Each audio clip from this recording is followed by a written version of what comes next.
नमस्कार बच्चों। आज हम कक्षा 11 की हिंदी का गद्य भाग से कबीरदास जी द्वारा रचित साखी में से उनके पद्य के बारे में पढ़ेंगे। उससे पहले कवि परिचय देखते हैं। कबीरदास जी सन 1398 ईस्वी में वाराणसी के पास लहरतरा उत्तर प्रदेश में जन्म हुआ इनका। इनकी जो प्रमुख रचनाएं हैं वो बीजक में संकलित हैं, जिनमें साखी, सबद एवं रमैनी संकलित हैं। मृत्यु इनकी जो है 1518 ईस्वी में बस्ती के निकट मगहर में हुई। कबीर भक्ति काल की निर्गुण उदारा, प्रेमाश्रयी, ज्ञानाश्रयी शाखा के प्रतिनिधि कवि हैं। वे अपनी बात को साफ एवं दो टूक शब्दों में प्रभावी ढंग से कह देने के हिमायती थे। बन पड़े तो सीधे सीधे, नहीं तो दरेरा देकर, या तो सीधी सीधी कह दी या फिर कुछ घुमा फिरा करके।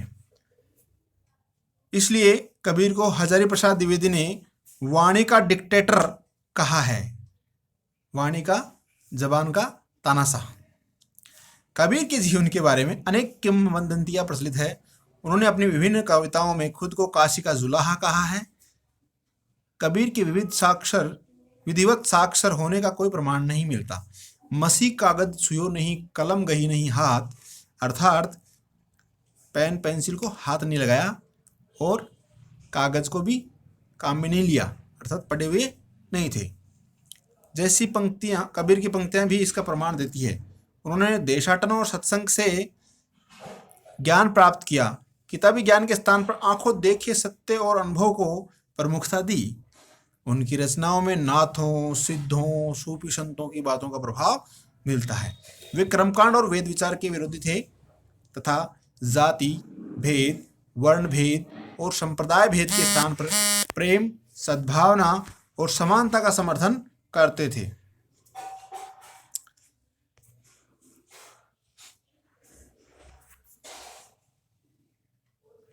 यहाँ प्रस्तुत पहले पद में कबीर ने परमात्मा को सृष्टि के कण कण में देखा है, ज्योति रूप में स्वीकारा है तथा उसकी व्याप्ति चराचर संसार में दिखाई है। इसी व्याप्ति को अद्वैत सत्ता के रूप में देखते हुए विभिन्न उदाहरणों के द्वारा रचनात्मक अभिव्यक्ति दी है।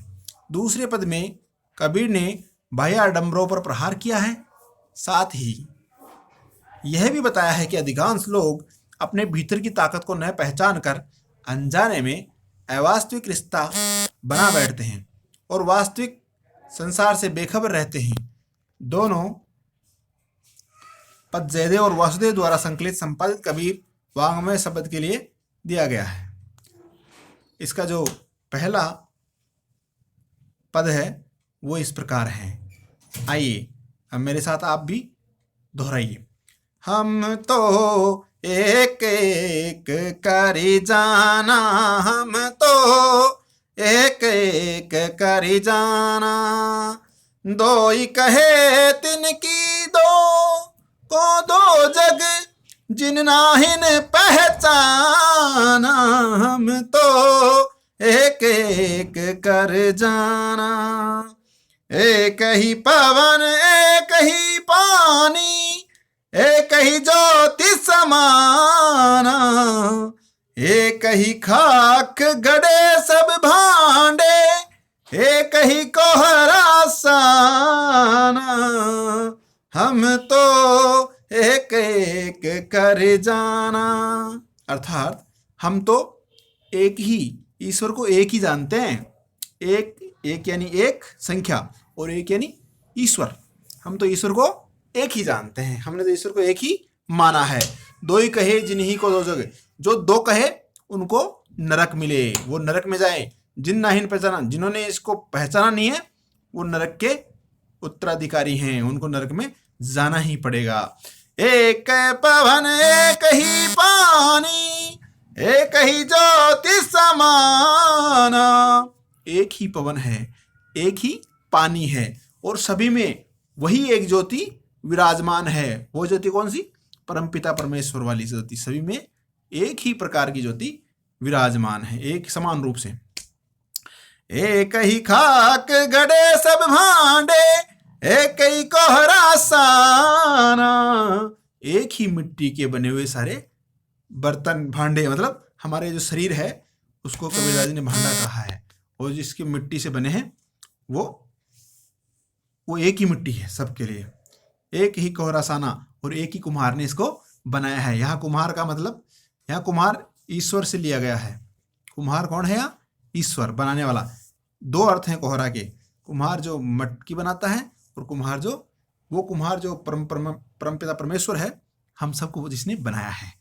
जैसे बाडी काष्ट की काटे, अग्नि न काटे कोई, सब घटी अंतर तू ही व्यापक, धरे स्वरूपे सोई।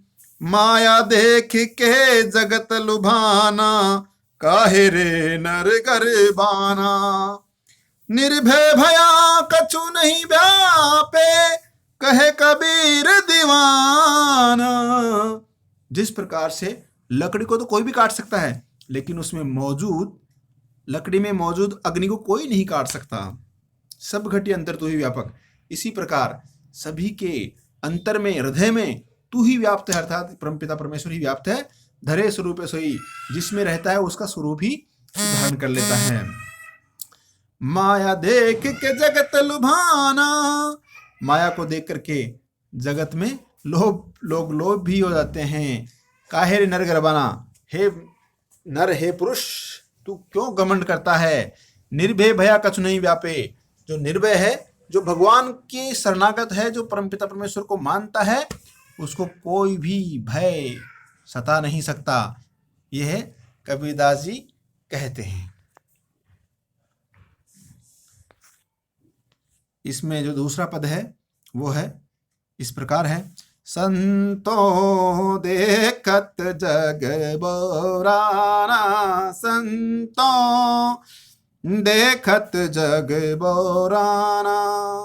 साच कहो तो मारन धावे, झूठे जग पतियाना।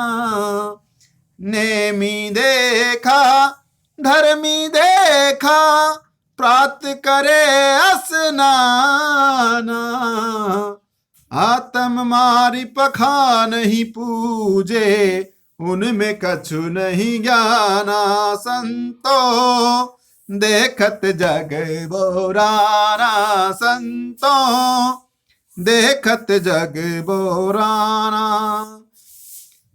अर्थात हे साधु, इस जग को देख करके बोरा गए हैं, अर्थात पागल हो गए हैं। सांच कहो तो जग वाले, ये जग वाले जो हैं पागल हो गए हैं। सच कहो तो मारने के लिए दौड़ते हैं, और झूठे जगपतियाना, और झूठ के तो जगत को बताते पड़ते हैं कि वो ऐसा झूठी व्यक्ति है, वो पाखंडी है, वो झूठ बोलता है।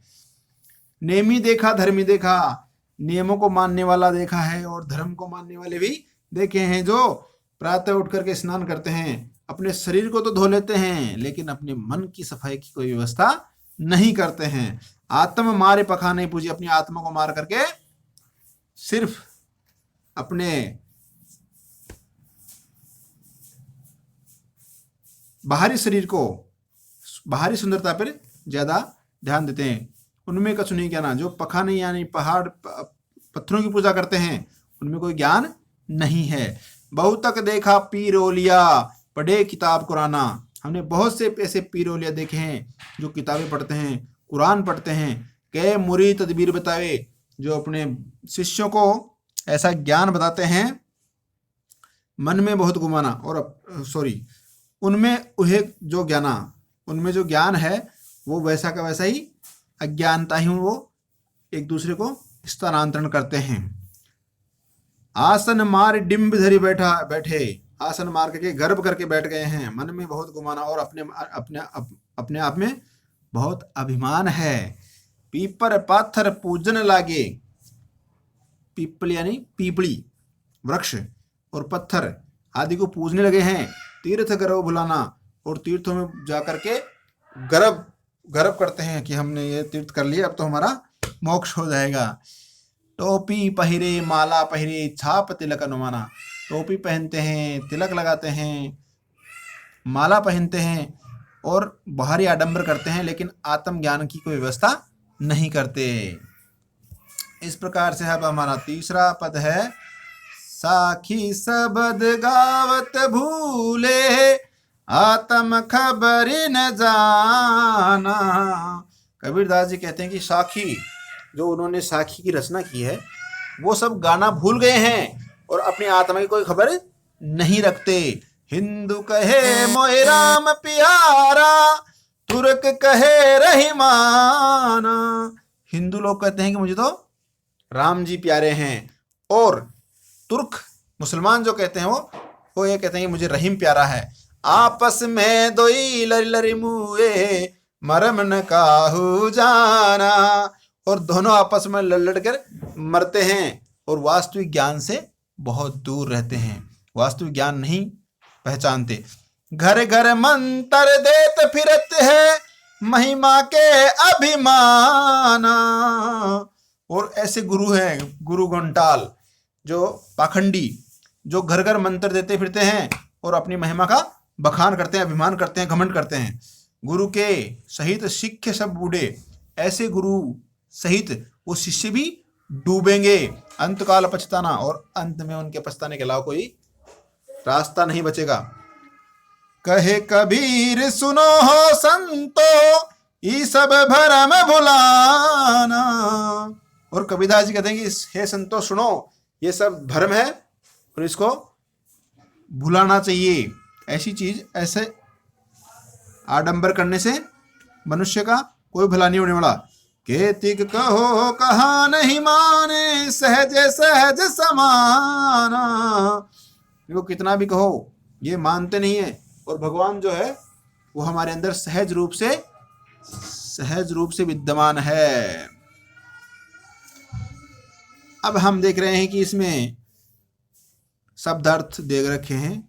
जो शब्द कठिन शब्द हैं इस पाठ के, वो यहाँ पे दे रखे हैं।